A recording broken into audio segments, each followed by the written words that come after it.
Todo mi tole mi dogbe mi kaka mi na tuno FM 104.3 GM de hodon we keten tokpa ton je kone. Oho no juli keke we me do mo ji amraz wansu e ba do tuton mi dogbe mi botogbe nu do ko mi to to jile bi mi ko sakule de kan mi le si mi tun bo tun lo mi cherere no fie elo no wiwa elo me a chocho ajrawe ajo mi no jira gon fi me we yero hosa ene toro mi tole mi kudo weleko bokudo le wenu mi le su mi tndo gan lo me dide na ko dogmo ajo jadra si no yo mi no blo kan lo me bo juro mi ton ko wa bo mi pepo ko sepo mi ko sepo e bo ko wa hosa obi na dimra yi kontom na do yali jam jam sale jam ala dale aha sale jam ala dale ene mi se mo mi akutundo ya utundo me alpha hoto belian la paris le mon alpha hoto belian we lo kanji la la ya na le voti menu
Sani da yaya ana ala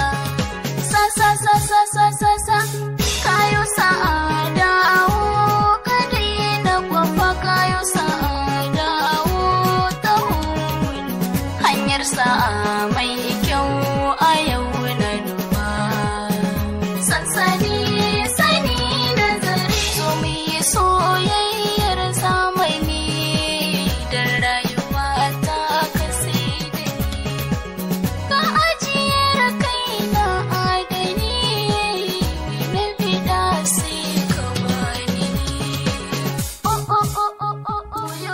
ene o alfa hoto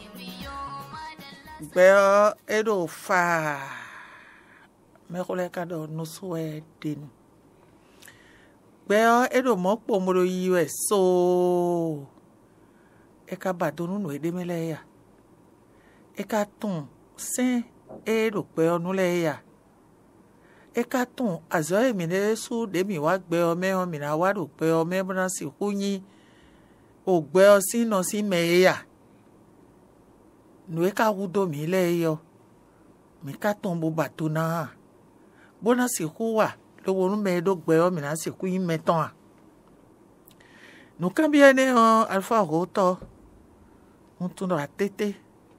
untun do taiji we ko gbe eyin gbe so kaka somo eyin gbe si o kaka somo bo ko gbe ton ipe lodo vivu viti click baba ndeje wa bazo mo edo mo si akuru no na ode wa gbe o mebonu e ma tun suwo bo tun se on lobo yin de je ka gbe ya bo ko chinu wa bo ko wa tanu bo wa nu chion nu gble nu egbe to na si ku wa le o e chi mi do eso na da ji fidi ha belepon ndogbenwe susu la kudo nu yesunsun dudo bokudo ai solo nu ti bokudo na de kono nu pe via me na amotu en ko ahosu sin ko ya na de pe via de yen be pon ka bulo na donc wala ajibi do ahosu renu me donc ahosu akoyin e we mi lo ren ahosu vi ai ko kena no we vi aïcha donu jito vi setan bo se pon bo yon hodo bo ton kaime do hodoe et tu n'aurais never peur qu'à prendre le radio, t'as pas qu'à sortir le camp, là, mais, non, ils sont petits, mais. Ok,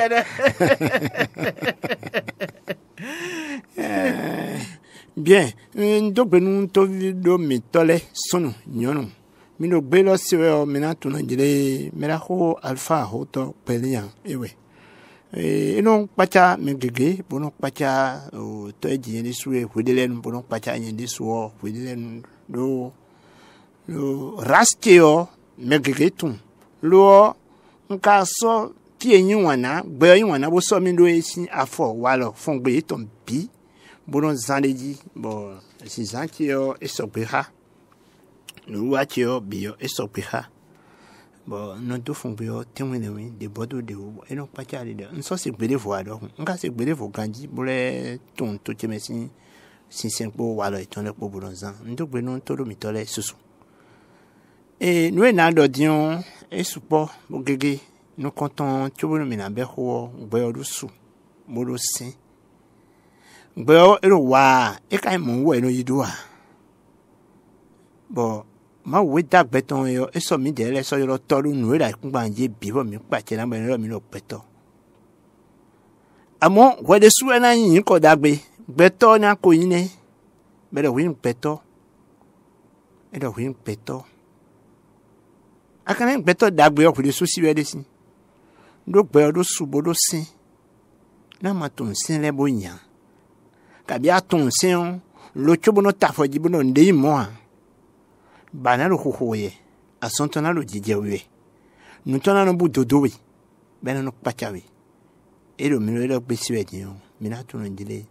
no ekrondo mekule do mablu yo eno bluwa vedo nuto eno tonde sai do nuya ndei moa nui mo ganji no mai moa oyo na kpro oyo sinteme peria me petele mi bando humo mi tete humo mere ka pe uti mo ko lile huyo ati ja to me so ilu kenupo mere ko dokan huyo so idon ko itongbe ya mere ko so huyo bo ko so lile bo so do huzu ampul projecteur na do ko itongbe bo ko jom me peto ipo le dablu me pon donc no pulu nteme tengbe gbe o no yin bo ilu nu sisi bo do nu su badu na si bona de khesi do gbe o amari do gbe wa ati ga de do ma wutua ma o kana khle nu yo akana sabo ma ma no ni ma khle nu mi peto le bo mi asafo gbe do su ewe no njile ene nso ju ale besin fie a e so ran ai hun sinu bona level da do sito bo sino ene o me bi ko tun wele vie sun toton e vie sun noton e tun nji mi ko ko lo mi ko gba che mi ko wa nso ento nui mo gbele pon bo ira blo a ana sun to a ana sun no a ene le ko inu ba ko tun si me hu gan we ro pe me do po ya no hu gan me ma san ro po no hu gan yo nu yen ton ko gbon fonu we asi do ko mo tebu ene ha blo nu de ban nya ka tun do nya ene o mo le ti keke bo ji abi e je do nu yen ne a do po de je nu kon we ton na gbon fo je we aso me mi de bo me do nu yen e wa so me do nu kon we yo gbere ene ha blo de be na gbon fo nu we asi se ma bi wi amo e kana de doyen si afo hu gan we e jodo nu kon we yo ne e dalo henu bo we do kwe bo mo lo kwe no yin e o nse ma hui e o ndo diploma hui ndo aso me hui be kan dalo henu bo pe se be ndao e no juro me be na nchi we no gro e na wa de nu yen de ton e na wa blo nde be na pacha mi me nda bo henu me bo do tuton le ba ta e tempo me nga vedi ya me donc mi peto yo e no alo me ni peto dia juido ewe zombo ndol mi no anan beto fu de souci wedi e do yani beto me tuna je e una mention bien ni ka bi très bien ni yani et ta mo beto de soué donc e do kanji e pe pipa me e wa dagbe me e so ntanda mo je na do yani beto de soué me e do en règle e do nob le me e do nu jon wato le me afojo afode tole edo na blu eno blu edo na nawe ni eno na eno dokpagbe madia ewe no nya ni peto we me ekweje yo eno ma wa jije eno konu do gba me fi donc peto edo na peto nya ni peto me mbabu ni ndo mo nui de me ke no don mi do mbabo ni hwede su ni eni do mu we nu akaba bona yin beto hweji chobo egolowo etewe me kono jenu kono me ene mo me ko meton le mo do pe me wati yo nsafo kai no kro nsafo ko no kro nenka na no pechi me po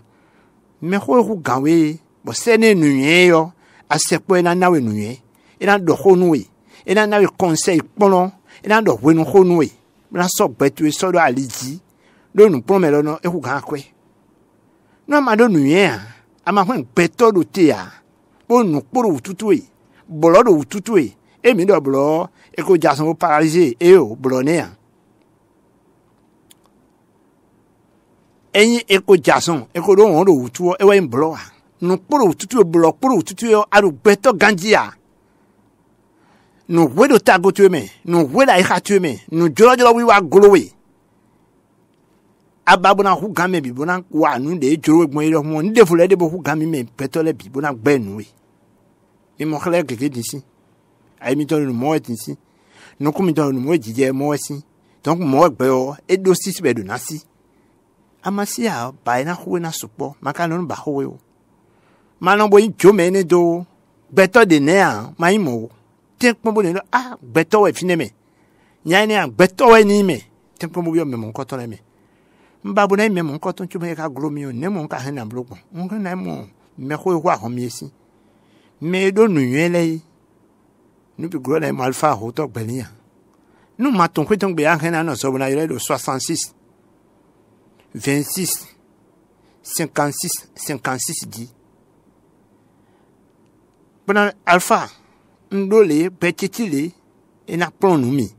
et na de nu hami et na de be la liji et na so nous compte so khele nous ba na tun nous et na sai ha tu so do nous ji ba itu na nye nui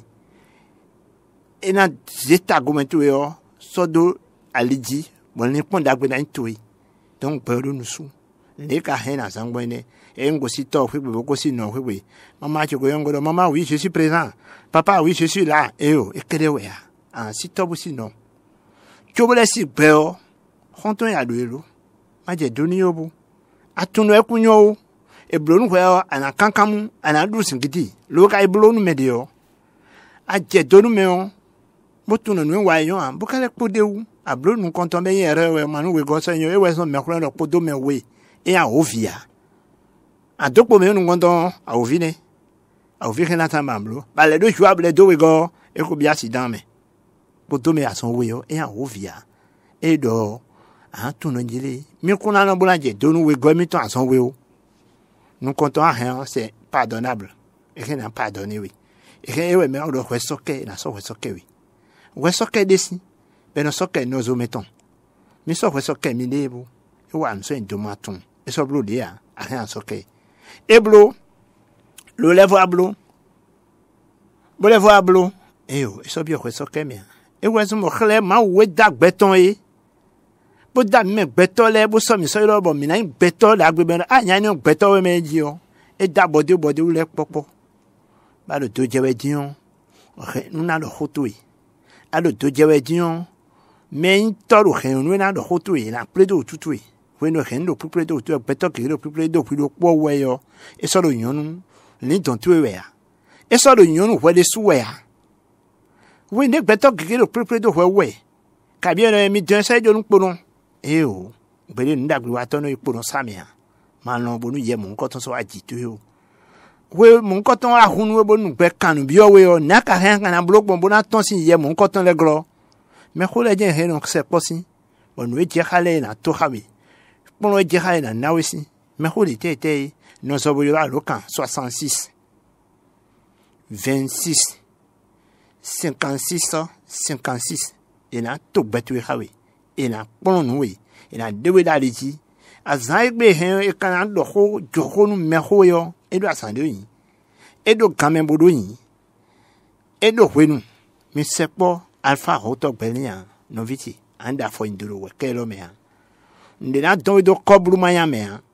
nde na don petu edo wahala me nde na don edo nu gbekpo tana sin gbe me ndena dowenu chomene do sin gbeme do chomene do sin gbeme wa de ti ma nchuru tuene njoro bona mejo me to chikwe no chikwe njora beto de qualité la socheme njora beto mejo me nukunde di la suchekwe asitigon chobeglo yete ka yone wa hawe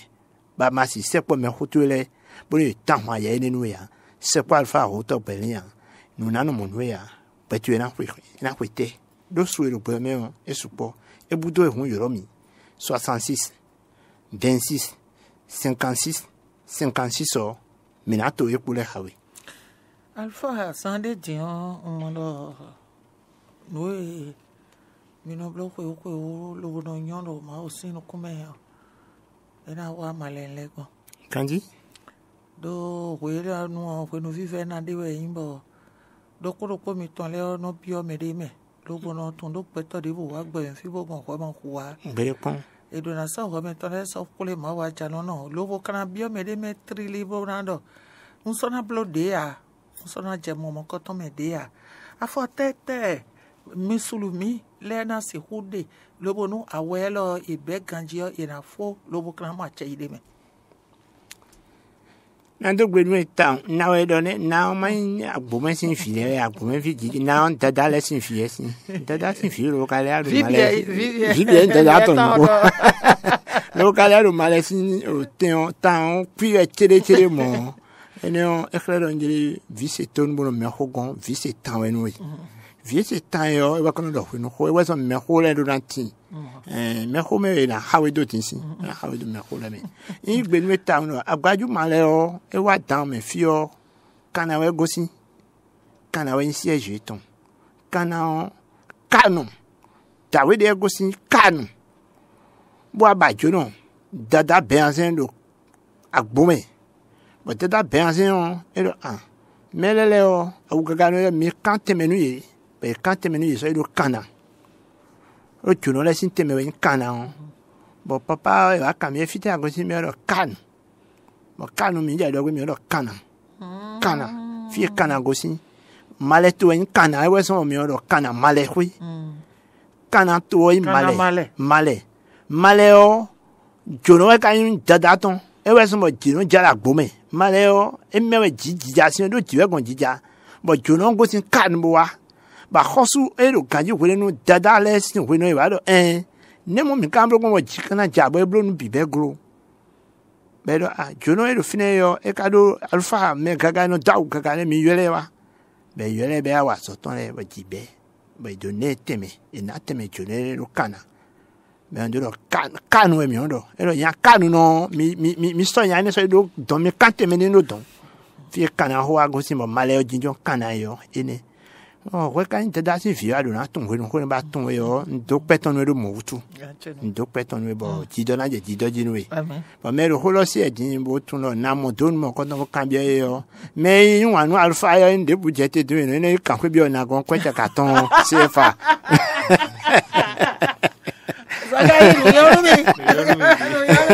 Mene vous jettez oui non café de la ngwa kwete carton pour on est prêt na fa. Evo. Wajo e rota. Kosu vie e tun tanto nu bobo to kamale sin tambio male fi gosi ne. Kana kanu to de. Kanu awon liwe. Kanu awon liwe. Ene donc male nu pipe e gosi don ba jono dada do dame to me on e we sote mena. Elo mi kante meni do don e to so mi e so sin ka gbo me bu mele ku don han yo bo aso ro so bro me le bra so gbo do me entre boy kon so gbo do me kana ya kanu no we so ro fine mo egbedion yero statue be anzen ton dada hoso ton aso ro kana we sin do jono ton pa e wanu ya lo ya ne e we hakeu bo blo nu na blo bo jibe bo gbe o me fa jijaka bo gbe jegbe go be ra gbo en plan do jegbe pen do na do tane do chuno yin ro yin e ya so ti amo nsi tan pere me khore nu kon do aso mi ton no bi ore ni sei bo malesin sinsen o me onu nu konton bana e malen pipe be na do na bla nu ayin nu ba do khwa na bla nu ala so me na bla nu vida no a continue na bla nu amaro gbeji yo ala bla nu bi bla o west meton so kure mawo bo dio me de we chono agana bio nu bibla me on we de su gbeto mbla nu we do po me on ma no so we so kemi ene utu eso mo na wa nu yan ate wa nu yan bo we so kebi o baton na le ho do ablo de be gbenwe ablo we be gbenwe ablo aton be gbenwe nu e hen na pardonner we ma be si mo si o yin ma le nu bo on fon na ro me wo tegbe ene on baton lu tenu tegbe kaka ipe ma vo yin ma le nu bo on fon na no blo taka ro pa e ma je ka gbe o ayi do gbe de su do su e an du pe bisin su a su de le betin bo e ma tun a bo du o pe na so we so kemi donc aduna yin nu ma to sen de le ti on ku su pe to na di khesi nu e wa gbe ajai chumana si blo donc on noviti sans les dions et na bio malesi nous wiwa da ho me do nu blabla chumi kan bla no me na no kanji wesi me nde ne do tagbado na e bone bio nu bla me bo la ha to ma jai bo blo nu e blo e de ya e si bla nu bo ma wi ko ton si ai si ko de plipe ya donc tu na blo nu an bla nu kan le me mi ko tin o vero tenue que mi ton le dion mi akwe bo ajo ba a ho je konu mi a ho ru ko tu bon ko su abo kan bi onu bibla me a ho to no ndu kare me na no abi a ho mi uve da hoe nyere su onu kanji amon petero uve me bo konti bon kan bi onu bibla me na so da sinu ma unu gbo me we sun de le nkan kan bo kwento ti na fifa me bo nu bibla jo na mo te bla nu ti bo padua ti bo block prieti ma una ici ouvert et de nous pétons bo de wenu amo mi pétole de sunu son ouvert no asupo welele nu no nde mo ai mi no do utu no mai mo ate we totu ka ji no tu ya mi mo si sewe mo edo me to mo no ji meno ne aduna se po me ho wa hon we o do petu me ho tenu yi bo na se pon éducation permettons nous est déjà bah de fina blo bon nanyo nous egbeje do mi nanu kra lo to nanu bi asome alo pale mi no kukro de nu mi si mi dudo ason kekeji alo ko de dai mais e sene kale wa nyo mi leje yinji o mi le ton bo dudu nu kekeji si ba do nu je nu de me ko de ba he na mo bo do pa mi ton ko tena be na do ho de ha me be na ton si ou ve me de alpha hoto gbele an le do mu o ka lo nde kun mo mene do nde a mi je do ai content peut-être e ko ti cheun di e wesin di e ko bo gosin po a ka bi ko be nu bi to ko pla so pla jegi ya adi noa me kele mi nu ma di o nu nya no do a nde bo male sinsin bo ka nu bi bla bo san le di na ba no vi ke sun yun le o mi ka tin pon bo no mi de me kanji mi no mi de si kanji mi no mi de me kanji mi beto jo beto bo bi awe o me ma una ide mi ton lesi ina chenu mi alfa hoto an to kunu mi do nuyen do misi bo mo eno akomiton na siho bo gbemeton ina yon na cambio mi no ne e ka si hu no pe lo menpon bo pe lo na yin be fifa nu me no gbebo pe na gbe fifa no bi o wele su beto sisi akoni beto ma o ko dawe wa gbesi ma we dawe wa gbe yo ma nkuri ko dane chone na dawe beto le dato o sino de mo nto sisa bo mi no mo no da ime ho le wenu o to sisa edu aso ton tegbe buru wi wa re han do tutun e puru fini tegbe e amo to sisa wa ye yo e de atinpo kanpo le o puru nu ati sisen do puru na sisen ton le do puru je ten ton me ati le puru ten ton le me amado puru le ten ton le me après ni o kanile do fini o kanile do me petole sin alome bo mi na ze bo so do wa tolo mi ton le na tu me petole wa nto bo pa che nu ni le bi donc un peto bo un peto kwedo peto tengbeju peto ma lo ouvert e je ha ba ha se po me ho mi dele mi me ho to na nuye mi me ho se nuye dodoro mi si le bo mi na de présenter bo plon we bo de we dali di ouvert to e ma bo ma kan to e tu wa le ne rien na bloc mo go si ouvert mon coton le me alors do gbabo ni pe pono blo pedo a te we no si bono cité do meleji tu o pe meton no yon cité do vidéo ou fele na gosi kontoi Oh, wenu emi kwe gbeti yan eje karo mi na bro nuwe no yoro Sahara keke yo. Sahara keke no blo ma wo bi yoro mi je no alo di si obi blo alo mi oni ma tun wo. Wenu emi ka kwe gbeti yan keke mi ton le yo mi no o tenpon lo no nde blo yo ndo na de kle do ndo awe me ndo na se nle ka ton kle bo tobi do na ton esogya. Nemi kasi hublo Sahara bombo ma ona si yide mi ton bon nili mi ton le na wiwa. Boy, nous vivons mi cambio. Sahara mi non blo yo. Bon, nye le fidion me biko to mi lo. Nko into zoato. Lo no do hoto toji no na nu yeme no plan nu me do vero pro kuma bo se kwa alfa hoto bele yo. Bele yan, you know mo kodo safun. You know do dudeji. Ene utuo no bibla o jena wa tanta chuwe ne hen amlo Sahara ina obedi me no bibla kale wa ne le be o Sahara biblo no bibla ho no ku me do hon akana wa lo gon we ko tuele O hen ablo we binu Sahara we binu e ku ne wa Sahara kono to na taji no we me ba lo akono to alo bono do na we go tuele we go tuele u vede me bo don we aleji ado hon ya no do khegman le neji me mo ko do safun bo no mo pongbo ereon Sahara sana wa tonwe ya Sahara kelene mi de rufidi alu feme no kwegbe alu feme la siliji asuliji asosaliji achowato ayin boka alu feme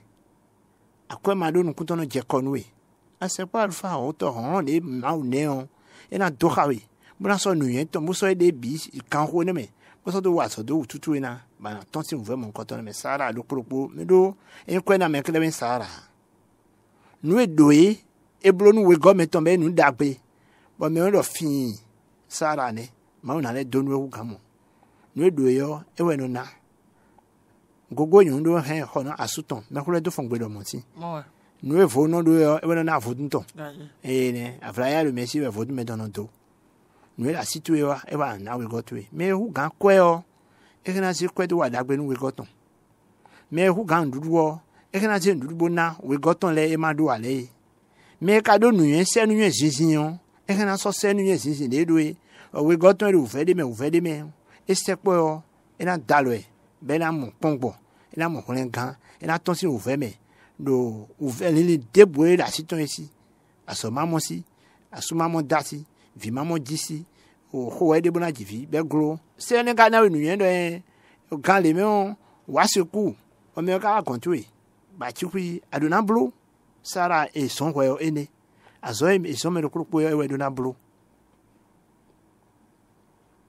Sahara ho no imba mi duna blu kan lo me dion mi de koro we sunji me ro krupo koro kan kuro me nu ye edoyi nu edo bona so do gbadua na mando wa alogo nu we koton le yo me bi sisi me koro we sun toneji me ton je na blo Sahara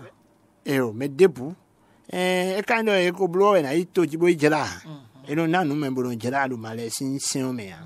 eno nanu membro jela de leon tin lo ba ja bi blogbe yo ek be so na le fodo nu me on ko chubo blo ni ai no si planton ajiji me mo do wa dagbe nu me be no fifi nu me amo na blo le nu e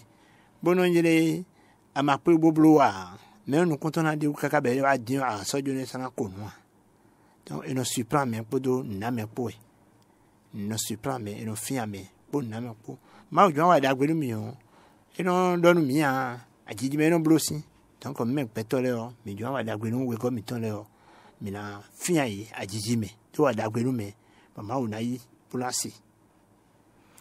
ena chenu mi tio na timenu mi do gbe lo me mi de yo nu yin bo peto do na si gbe lo me mi de una ton ma o podo ndudo ton le bi fi po e ka re na do ene le bi fi blo e chubo nu je do kan le va poro me wa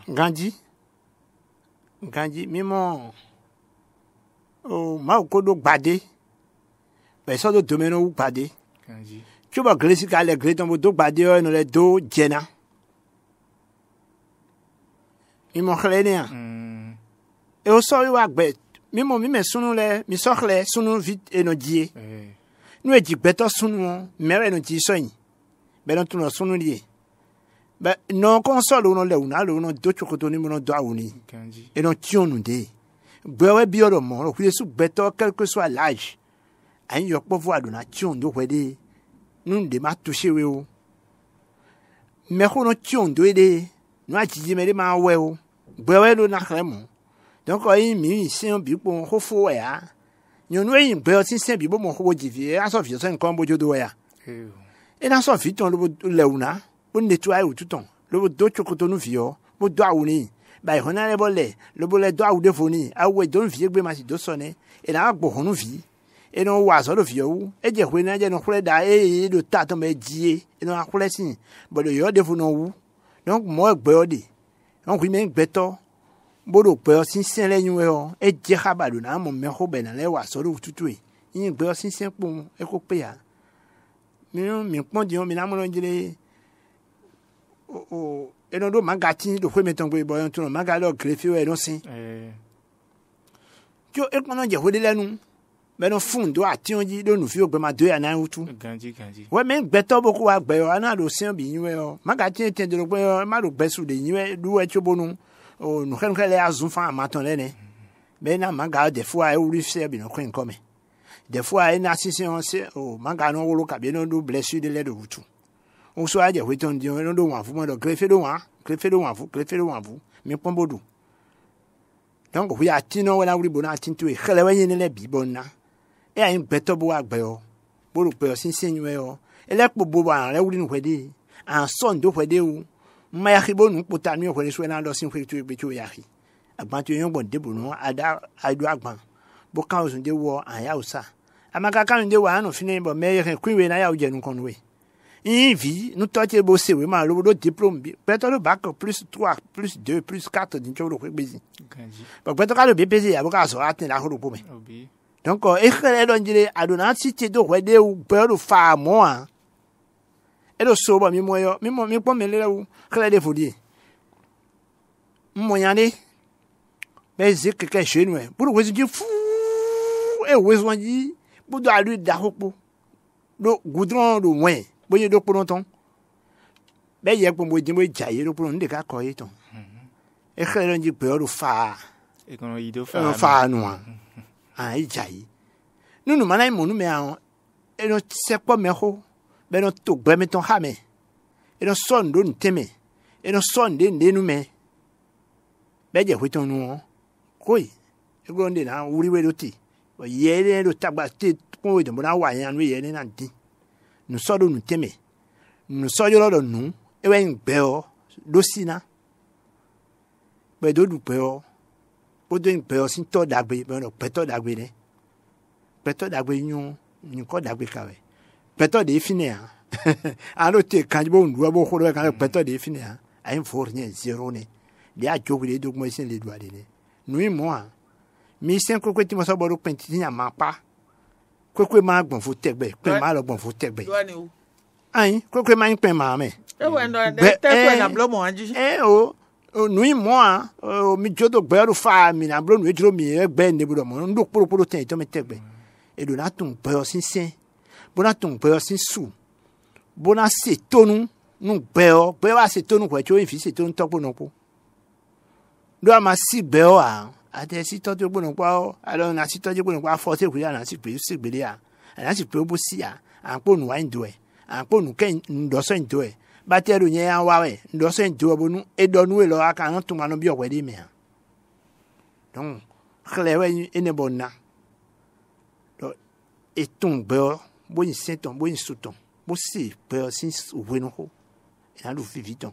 nínú ká ìmọ̀ nù ẹ mẹ́kọ́ wà họ́mẹ́lẹ́wẹ̀ náà sẹ́pọ̀ bueno kendo mediu bono jela mediu jonen peto dagui alfa hoto ena chano ya lokanto ya no afrimi na yo no so bona jelo mio ai alokan 66 26 56 ayro alokan ni na so jelo nwe nu ejuro bonu ale do biba mi do pawe o awa pawu fi rayo po goudron po plele o rayo confiné o zebio côté droite tu boutique numéro 25 en le mal faire fini À Calais, en 95, 71, 19, 32, alors quand il y a les momilos, ou gros, tout qu'on les séances, mais pas, Katia, Diapa, Bona Senouye, Bona Tonou, Botonou. Bel matin. Bel matin sous ton raison. Egbetian ton pẹ́ fúlẹ̀ yóò filẹ̀ sí pọ̀ jíjẹ́ mẹ́hàn òwò ẹgbẹ́ dàgbà bọ̀ àsúdídá sọ́júrò ò súnù hàn àsídídá sọ́júrò súnù hàn àsúdídá ká sọ́júrò yànnú hàn pé ọmọ tó ń wẹ̀ sọ́wọ́ ọdún jí mọ́. Kanji nous ma sọ́júrò lọ nù ewé dùn òfé wa nù wẹ́ndolélẹ̀ bon mais makobla ishoni makobla edo wakala e wendo ene do mowele o edo kunpon o an do ekporu yen din eti mo ene hun yen to le yagbonji we yon de le edo mo asukwe no ka ve o me do kebo yon ne asukwe o ede afodele benondi ede sendele benokwedo do gbe o me kyomu sumna dasio ede afodele Bode sende le beno kwedo. Beto nu mwe. Ajuna pra mede vovida pa tona si bono nasi. Mede nasi. Le bonado ami deme. Ba so ena pawe. Ado gomwa. Ya ikwebo mo kweso. Dia mongbon, monjena bugmo me. Ma o malo.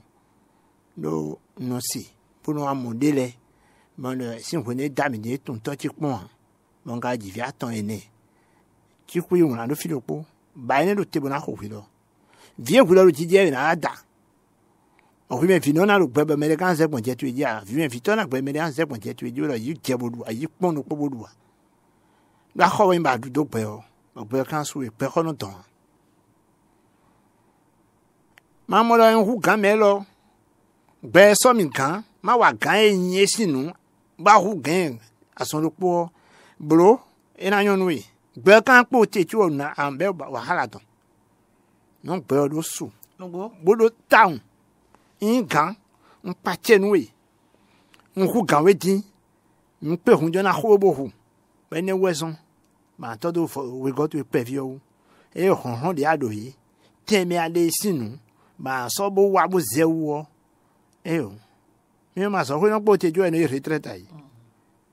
aso na po te jo peje na jasi tui peje ma fura i ha me peje force na one way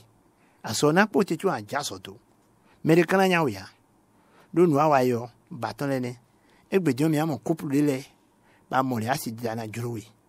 ye insuwesi ye insuwe fifa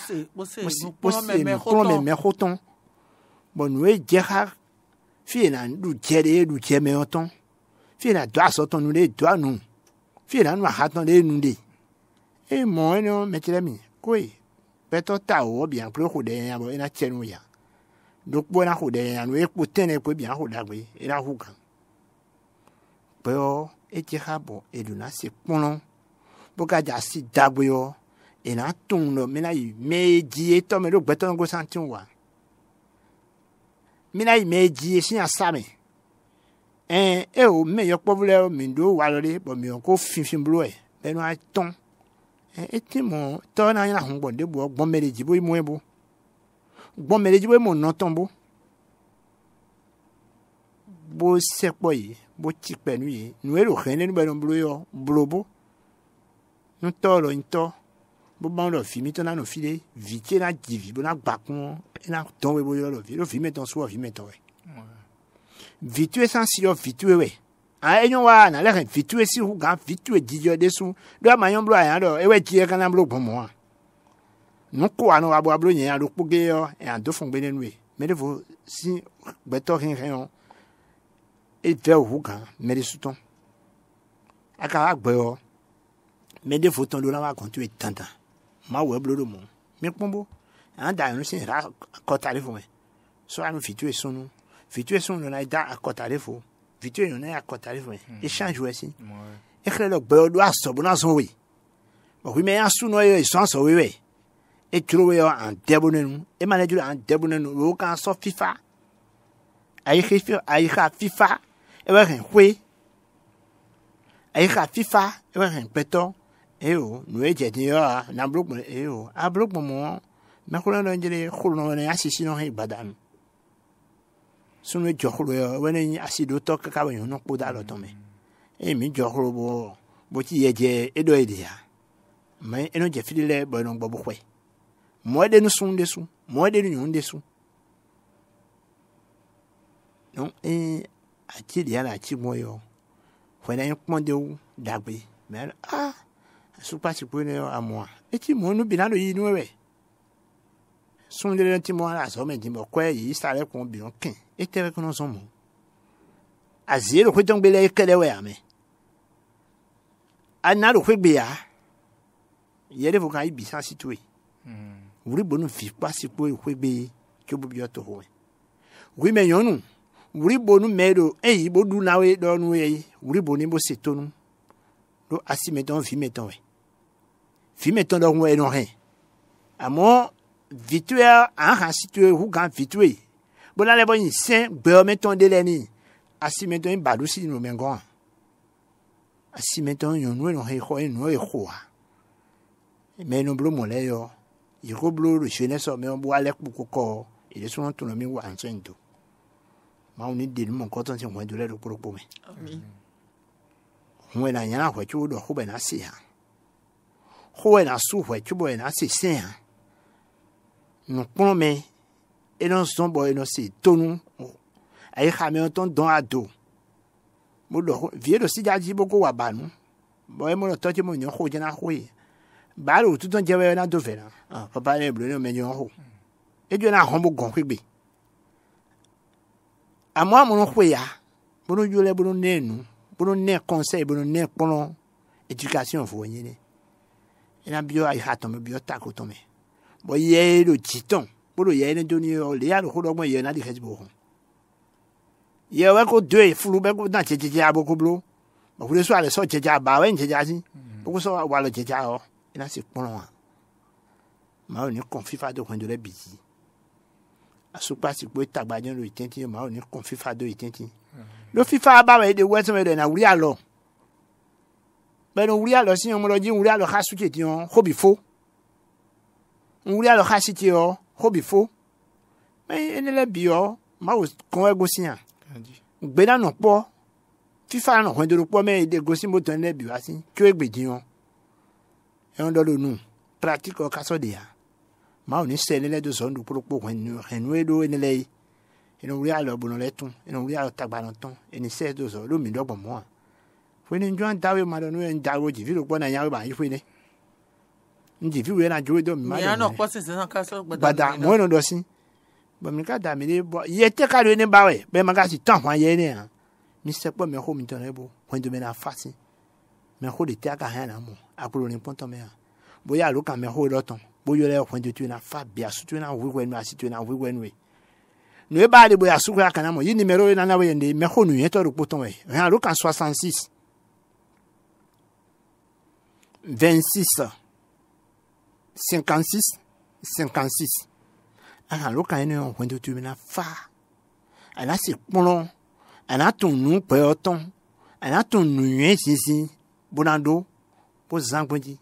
bonando dudidi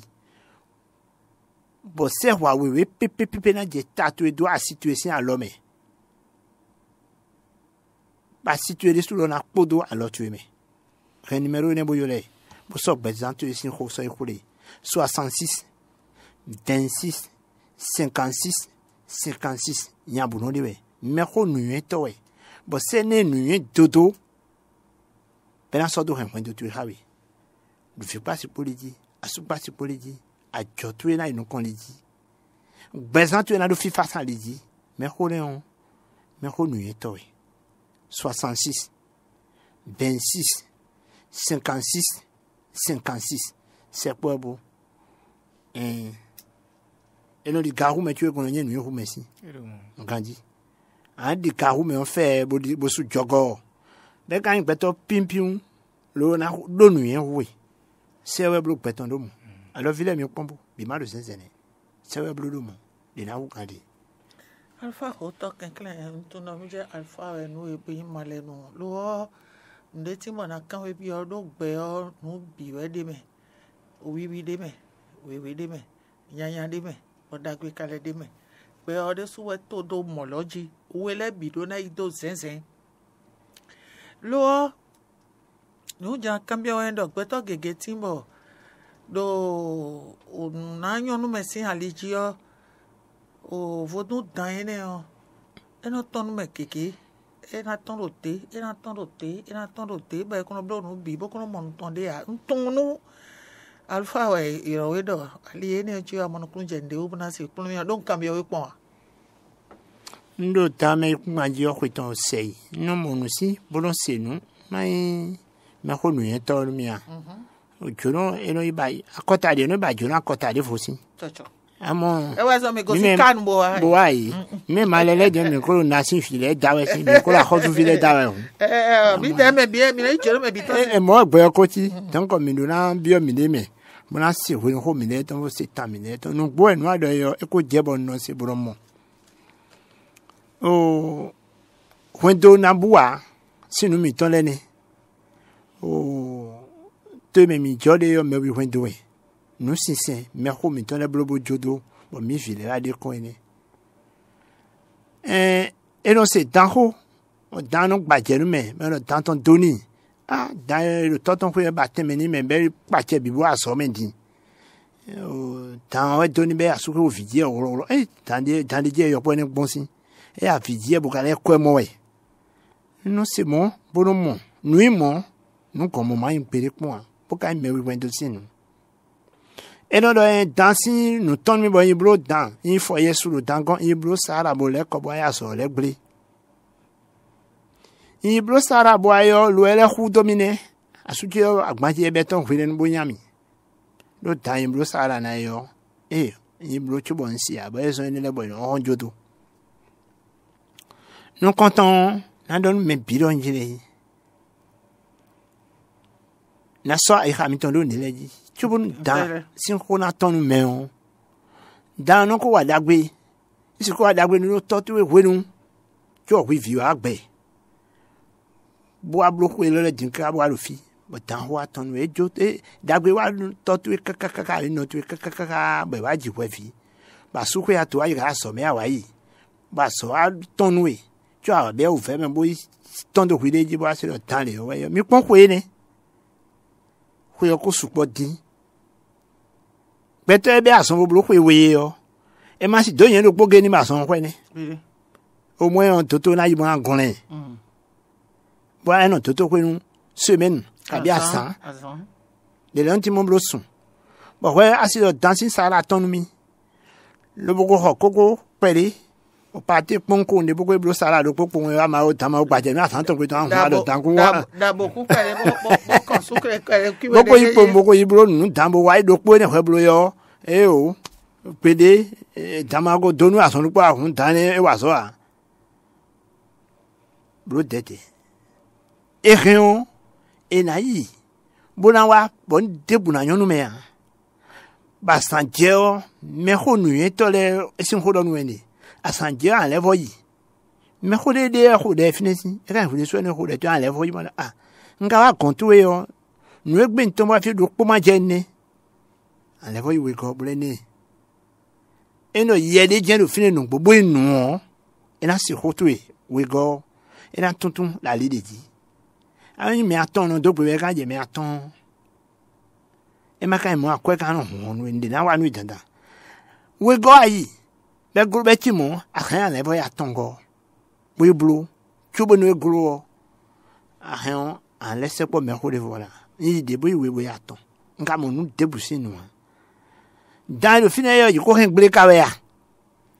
le do dan lo fina kota me fina we dagbe wa nu e lo pasa me e lo lise me e lo khoto gudo we dagbe wa nu e po peton me ba ke nu hen nu konton bo ke ji we go boy aton go bo se beton a rien a se pas me ko bona lo njuna ba ndokmo do fili yo yende yo nu ne ka po do fina e ko de sin fina e kabisin we no to en ton toton sin we nu tonton no wala gbe ni be waji tochi but tochi do ku ene ni waji inde su bo me de so kinken bi ya e go no fin bo go sin ko bo go ton sin pe yo me aba ene do ho ya bolo jido me ho de nuere do tanti fin we da si asi o fi bi we de si ya gbonji do suru vie mo mo vie ji be mo yo e ko ma nu jojo do suru ya gbonji do nu me ho mi tonton le o ye bu yin pere ya beto no gba ho jimbo e o fini ga bo na so aso e bo ne tore fo me on jo ho do ai me ma ho me no jo ho do bon su ho si le de ro me beto le mo e de nu je su me e no ijo no gbe si bo ndo ku ton fiti bo me le ho che me ro fu che gbe di mo so e da po nsun po so da yi chobo na go yin ku don ni mo yo po nsun po la san to na gbe aji mo san si duwe ya ba kwa bro ne di aso si afrin bro le ko bo wa de fo wa bro nje dankun yi mi to me ku mo da gbe o o e ka ya bro ka bro nkuro je nkuro bo le sepo alo kan na witi alo kan 66 26 56 56 o sepo alo kan yore bo kan bi bo mi mo mi de ina to ha we si Alpha Hoto na timen mi don jile Alpha Hoto gbeliya e we ro do we to intanti me to en pi fi en wa junu gbelele on le pinta mo koton le mere ko ka hena san pe ton bon le do nka ru kuton fi boro te pon no vi sun yonu le me juru bona si hoye mi yuromi la lo kan na mi leji 66 26 56 56 95 27 79 83 95 71 19 32 mais la casato gros c'est quoi les misan lo kaine mina siro bona mo kongo bona mo alpha ba mina do de kule na gbo ye kan mo ko tan mo ran jire o we mi le din pe to so an pele support mi wa mi no 1 mètre bo kan kro alo kanji bo insin o mi na gan lo mi wa isi ma ka ho mi de me e ko bla ko ri to bo ko pe lo don di e ko yiwe e so ja mi ten gbe ya Alpha non Kodo bo so nu yanyo wa ino njire mi no so bo yomi nu mere ko do kudo ndende to bo sepo bo yomi irasi Ela chenu Alpha Hoto na chentoro mi to le gbe to le mi na so to fine na to gbe nu me we no mo jibo si fu dalo mi le izan Viva